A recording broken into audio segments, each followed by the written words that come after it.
जब इनका जन्म होता है तो इनके पिता की कुछ इनसे आशाएं होती हैं, उम्मीदें होती हैं, जैसे हर पिता को अपने पुत्र या पुत्री से होती है। तो यहाँ पर जेम्स मिल अपने पुत्र को यानी J.S. मिल को क्या बनाना चाहते थे? एक विद्वान बनाना चाहते थे, एक बहुत ज्ञानी व्यक्ति बनाना चाहते थे। लेकिन सुनिए, अभी कोविड की वजह से पूरे विश्व में, हमारे देश में, हमारे स्टेट में, हमारे डिस्ट्रिक्ट में, हमारे तहसील हेडक्वार्टर पे या फिर हमारे गांव सिटी जहां भी हम रह रहे हैं, हमने देखा कि स्कूलें बंद हो गई थी।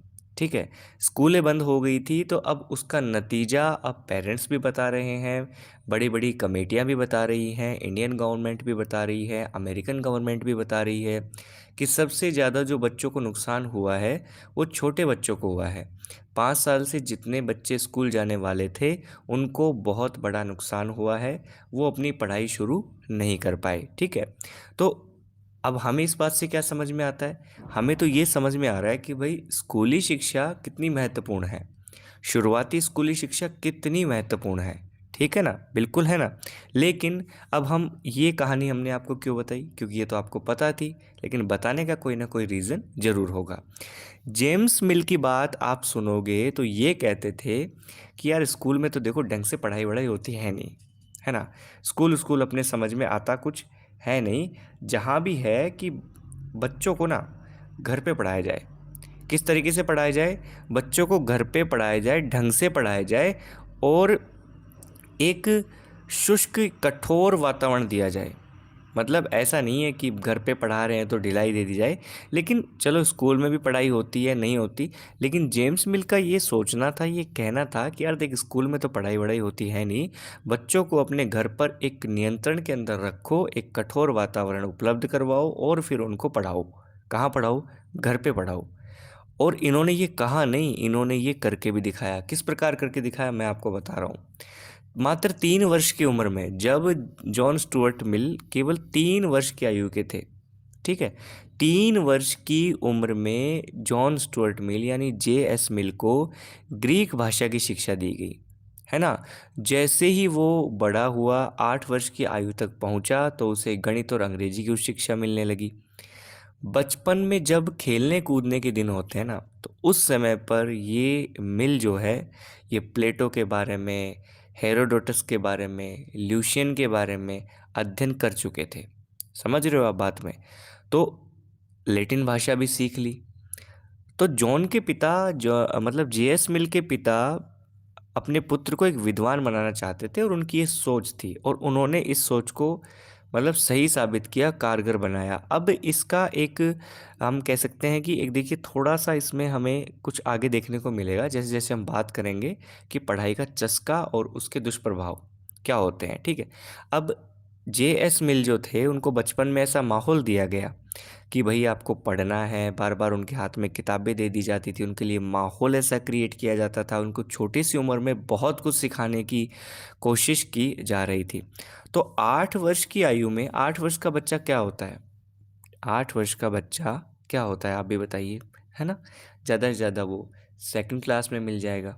अभी ये 6 साल वाला रूल जो लागू हो गया, 6 साल का बच्चा तो एडमिशन लेगा, ठीक है ना। तो सेकंड क्लास या थर्ड, इससे ज़्यादा तो मिलेगा नहीं। तो 8 साल की आयु में ही बच्चे को कभी तो लॉज दे देते थे, लॉज किताब है ना, कभी रिपब्लिक दे देते थे, और पुस्तक दे देते थे और कहते थे इनको पढ़ो, इनका अध्ययन करो। ठीक है, तो कभी उनको लॉज दे दी, कभी उनके हाथ में कभी उनके हाथ में रिपब्लिक जैसी किताबें दे दी। मतलब उनको ज्ञान देने की पूरी पूरी कोशिश की जा रही थी, उनके हाथ में किताब ही पकड़ा देते थे, लो भाई पढ़ो। अब जैसा बच्चे को रखा जाएगा, बच्चा तो वैसे ही रहेगा। ठीक है ना। तो J.S. मिल को भी पढ़ने की बहुत तगड़ी आदत हो गई, ये मान लो आप, बहुत शानदार आदत हो गई। शानदार का मतलब ये हुआ कि मिल का नेचर भी कुछ पढ़ने वाला ही हो गया, प्रकृति पढ़ाकू हो गई। कैसी प्रकृति हो गई? पढ़ाकू। अब पढ़ाकू प्रकृति प्रवृत्ति जब हो जाएगी आपकी, आपका नेचर जब हो जाएगा, तो आप किस किस अवस्था में रहना पसंद करोगे? एकांत प्रिय अवस्था में रहोगे। अब एकांत प्रिय अवस्था में मिल रहते थे, J.S. मिल रहते भी थे और पढ़ते भी रहते थे, और पढ़ाई में क्या रहते थे? डूब जाते थे, मग्न रहते थे। ठीक है क्या? मतलब पढ़ने वाला एकांत प्रिय रहेगा, पढ़ता रहेगा, पढ़ाई में डूब जाएगा, मग्न रहेगा। इस दौरान यदि उसने उसे किसी ने बोला या फिर उससे कोई मिलने आया तो उससे क्या होगा, डिस्टरबेंस होगा। यहाँ तक होने लग गया कि जब उनसे कोई मिलने भी आ जाता था तो उसको अपना दुश्मन समझ बैठते थे कि यार ये कहाँ से आ गया, क्यों आ गया। ठीक है, आप भी बहुत ज़्यादा पढ़ते होगे ना, तो आपको भी ऐसी चिढ़ होती होगी, तो थोड़ा सा सामाजिक रहिए, संतुलन बना के रखिए। ठीक है ना, अपने घर वालों को, रिश्तेदारों को, दोस्तों को दुश्मन मत समझिए। हाँ, हालांकि अपना टाइम टेबल फिक्स रखिए। तो यहाँ पर ऐसा नहीं हुआ, इनको तो मतलब 24 घंटे पढ़ना, जब भी जाग रहे हैं पढ़ना, मतलब इनको पढ़ने के लिए बना दिया, तेरे को तो पढ़ना ही है और कुछ नहीं करना। ठीक है, तो अब जब ऐसी स्थिति हो गई तो भैया ऐसी स्थिति में क्या होता है कि जब एकांत प्रिय हो जाएगा, चिढ़ने वाला हो जाएगा, किसी से भी बात नहीं करेगा, मिलेगा नहीं, तो सीधी सी बात है, बंदा स्ट्रेस में चला जाएगा, तनाव में चला जाएगा।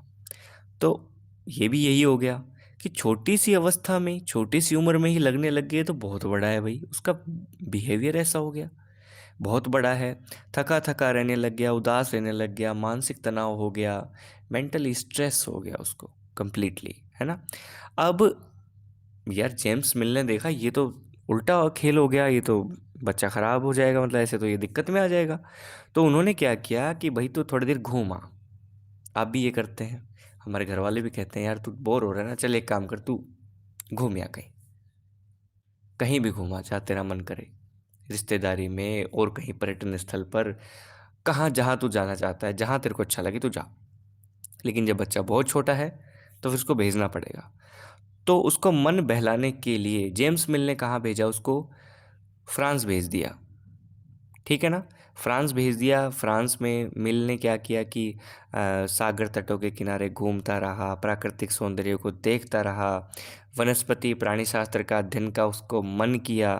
ठीक है ना, ताज़ी हवा ली थोड़ी सी, मन खुश हुआ, और इंग्लैंड में जब वो वापस लौटा तो फिर से वो किताबें की दुनिया में डूब गया। अब यहाँ पर क्या हुआ कि जब मिल ने मिल के जीवन में मानसिक विकास में नए युग का श्री गणेश तब हुआ जब उन्होंने बेंथम की कानून के सिद्धांत की पुस्तक पढ़ी। कौन सी? बेंथम की कानून के सिद्धांत की पुस्तक जब उसको पढ़ने को मिली तो उसने अपने बारे में ये लिखा है कि मेरे जीवन का मानसिक विकास का नया सवेरा वहीं से शुरू हुआ था। मतलब मैं परेशान हो गया था, उसके बाद मैं फ्रांस गया, उसके बाद जब मैं वापस लौटा तो जब मैंने दोबारा से अध्ययन किया तो बेंथम की जो मेरे हाथ किताब में लगी, किताब जो हाथ में लगी, कानून का सिद्धांत, उसे पढ़कर मेरे जीवन का मानसिक जो विकास था उसका एक नया एरा शुरू हो गया, नया समय शुरू हो गया। ठीक है, ये किसने कहा? ये स्वयं मिल ने कहा, अपनी आत्मकथा में इन्होंने लिखा। ठीक है साहब, धीरे धीरे जब बड़ा हुआ तो एक विद्वान बन गया। इसने मिल ने अपनी एक संस्था भी बनाई, एक संस्था की स्थापना की जिसका नाम था यूटिलिटेरियन सोसाइटी। क्या था? Utilitarian society. ध्यान में रखिएगा, ये जितनी भी चीज़ें यहाँ पे मैं लिखता हूँ ना, सिंपल लैंग्वेज में, सरल भाषा में, ये कहीं ना कहीं महत्वपूर्ण ही होती हैं। ठीक है दोस्तों, तो यूटिलिटेरियन सोसाइटी जब इन्होंने स्थापना की, इसका मकसद क्या था? इसका मकसद यही था कि आसपास में जितने भी विद्वान थे ना, वो सामयिक विषयों पर आएंगे और यहाँ पर बैठकर बातचीत करेंगे, बहस करेंगे। क्या करेंगे? बहस करेंगे। इससे क्या होगा? इससे नॉलेज और डेवलप होगा। 1830 में मिल का परिचय एक सुंदरी श्रीमती हैरियट टेलर से हुआ, यही इनकी आगे जाके पत्नी बनती है। ओके, तो 1830 में मिल का परिचय एक अत्यंत प्रतिभाशाली भी थी ये महिला, और प्रतिभाशाली महिला थी और काफ़ी इंटेलिजेंट उच्च वर्गीय महिला, हैरियट टेलर से इनका परिचय हो गया। इसी महिला से इन्होंने विवाह भी कर लिया। भाई इंटेलिजेंट थी, अच्छी महिला थी, प्रबुद्ध थी, विद्वान थी, और विद्वानता में तो इंटरेस्ट था पढ़ने पढ़ने वालों की तो आपस में, है ना। तो इसी महिला से, श्रीमती हैरियट टेलर से, इनका विवाह हो जाता है। जब ये इनसे मिले तो इनके बौद्धिक संकट का अंत हो गया, मतलब इनको बहुत ज़्यादा हेल्प मिली। किसको हेल्प मिली?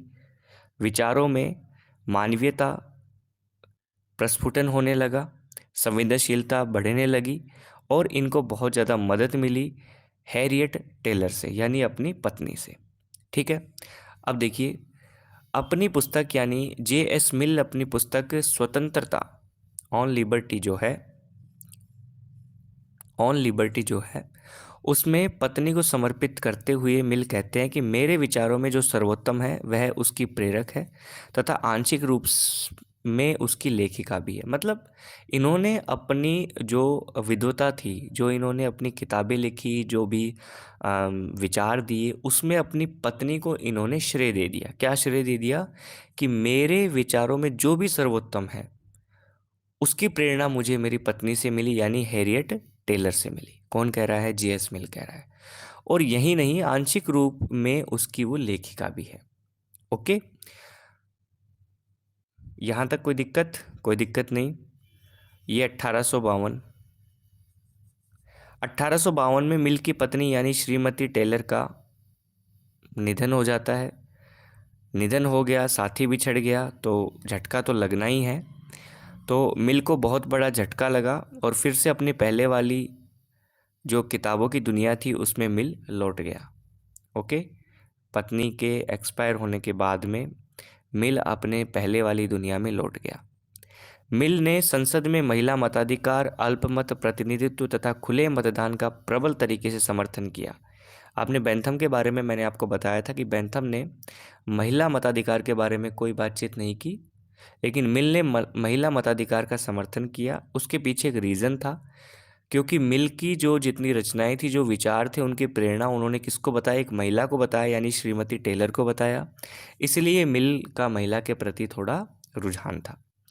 ओके, तो इसी बीच में 1866 की बात है, वेस्ट मिनिस्टर क्षेत्र में उन्होंने कॉमन सभा का चुनाव भी लड़ा था। राजनीति में भी इन्होंने पैर रखा था। इसी दौरान जब प्रधानमंत्री ग्लेडस्टेन ने कहा कि जॉन स्टुअर्ट मिल जब भाषण दे रहे थे तो मेरे मन में बार बार ये भावना आ रही थी कि जैसे मैं किसी संत की बातें सुन रहा हूँ। कौन कह रहे थे ये? ग्लेडस्टेन, प्रधानमंत्री ग्लेडस्टेन कह रहे थे J.S. मिल के बारे में कि J.S. मिल को कभी उन्होंने भाषण देते हुए सुना होगा, तो उनके दिल में बार बार एक ही बात आ रही थी कि मैं शायद किसी संत को सुन रहा हूँ। ठीक है, अब J.S. मिल के जो रूढ़िवादी जो अंग्रेज थे, उनको J.S. मिल के जो नए जो विचार थे वो पसंद नहीं आए। ठीक है, इस प्रकार वो कॉमन सभा का पुनः चुनाव जब हुआ तो वो हार गए। इस दौरान इसी तरीके से J.S. मिल जो है, जॉन स्टुअर्ट मिल जो है, 1873 में मिल का निधन हो गया। और मिल के निधन के बाद मिल को उसकी पत्नी श्रीमती टेलर की कब्र में ही लिटा दिया गया। ये छोटा सा फैक्ट है। ठीक है दोस्तों, तो ये तो था मिल का एक थोड़ा सा छोटा सा प्यारा सा जीवन परिचय। आप यदि वीडियो नोट में अब तक बने हुए हैं तो वीडियो को लाइक कर दीजिए, और आपको ये मेरी जो सरल भाषा में आपके साथ ये प्रेजेंटेशन दी जाती है ये कितना समझ में आती है बताया करें। अब J.S. मिल की कुछ प्रसिद्ध रचनाएं हैं जिनकी हम आगे आने वाले जो इनके सिद्धांतों में बातचीत करेंगे। स्वतंत्रता के बारे में क्या कहते थे, महिला मताधिकार के बारे में क्या कहते थे, उपयोगितावाद के बारे में क्या इनके विचार थे, जो भी मिल से रिलेटेड जितने भी महत्वपूर्ण बातें जो परीक्षा की दृष्टि से महत्वपूर्ण बन सकती हैं उन पर हम आगे बातचीत करेंगे। तो मिल की कुछ रचनाएँ हैं, जैसे system of logic, the principle of political economy, on liberty, consideration of representative government, utilitarianism, or thoughts on parliamentary reforms, the subjection of women, autobiography, and essays on religion। ये J.S. मिल यानी जॉन स्टुअर्ट मिल की कुछ महत्वपूर्ण प्रमुख रचनाएं हैं। ठीक है दोस्तों, यहाँ तक कोई दिक्कत है? कोई दिक्कत नहीं है। जेम्स मिल के पुत्र जॉन स्टुअर्ट मिल, J.S. मिल के बारे में हमने इस वीडियो नोट में जो भी देखा, आपको अच्छे से उम्मीद है समझ आया होगा, आपने वीडियो का पूरा आनंद लिया होगा। तो मिलते हैं नेक्स्ट वीडियो नोट में। इस वीडियो को कर दीजिएगा लाइक और इसे कर दीजिएगा share. Thanks for watching. Smiley भी दे देता हूँ।